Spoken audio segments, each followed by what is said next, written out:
नमो भगवते वासुदेवाय नमः। आप सभी को कार्तिक मास की बहुत बहुत बधाई।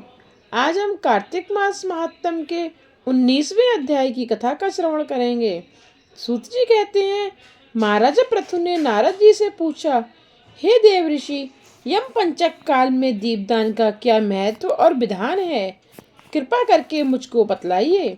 तब नारद जी ने कहा, हे राजन, कार्तिक मास के कृष्ण पक्ष की त्रयोदशी से शुक्ल पक्ष की द्वितीया तक के 5 दिन यम पंचक कहलाते हैं।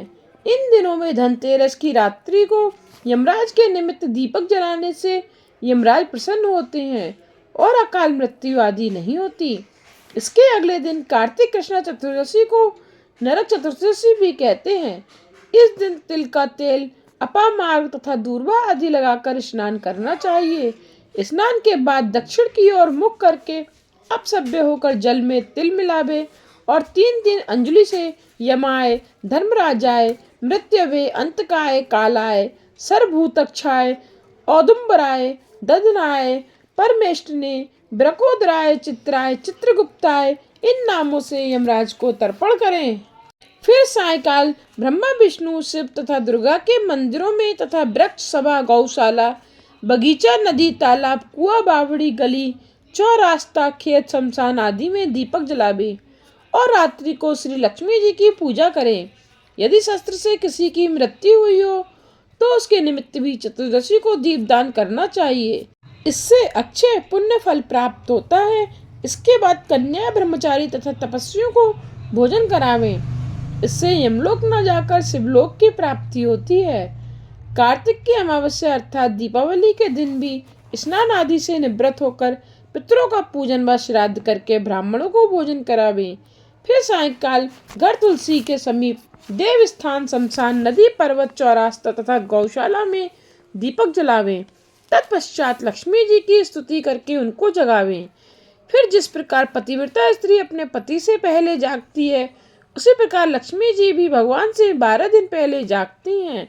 अमावस्या को दिन में बालक, वृद्ध तथा रोगियों को छोड़कर अन्य कोई भोजन न करे। सायकाल लक्ष्मी जी का पूजन करने के बाद ही भोजन करें। घर को फूल माला आदि से सजाकर सारे घर में दीपमाला करें। घर के सभी स्त्री पुरुष नवीन वस्त्र धारण करें और समस्त रात्रि लक्ष्मी जी के समक्ष नृत्य गीत आदि करके हर्षोल्लास से व्यतीत करें। घर में समस्त रात्रि दीपक जलाना चाहिए। उस रात्रि को लक्ष्मी सब घरों में घूमती हैं और जो घर अधिक सुंदर तथा रमणीक होता है उसमें दीर्घ काल तक निवास करती हैं। एक पहर रात्रि शेष रहने पर दारिद्र रूप घर का कूड़ा करकट सूप या पुराने पंखे पर रखकर बाहर फेंक देना चाहिए। ऐसा करने से वह घर धन धान्य से परिपूर्ण रहता है। दीपावली के अगले दिन गोवर्धन बनाकर बंधु बांधवों सहित गोवर्धन पूजन करें तथा ब्राह्मणों को भोजन करावें। स्वयं भी नवीन अन्न का भोजन करें। भगवान श्री कृष्ण ने इंद्र का मान मर्दन करके गोवर्धन पर्वत की पूजा इसी दिन की थी।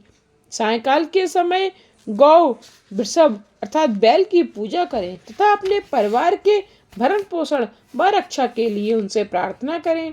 इसी दिन सायकाल के समय बलि तथा उनकी पत्नी विंध्यावली की मूर्ति बनाकर पूजन तथा दान क्रियाएं करने से परिवार सुख तथा समृद्ध रहता है।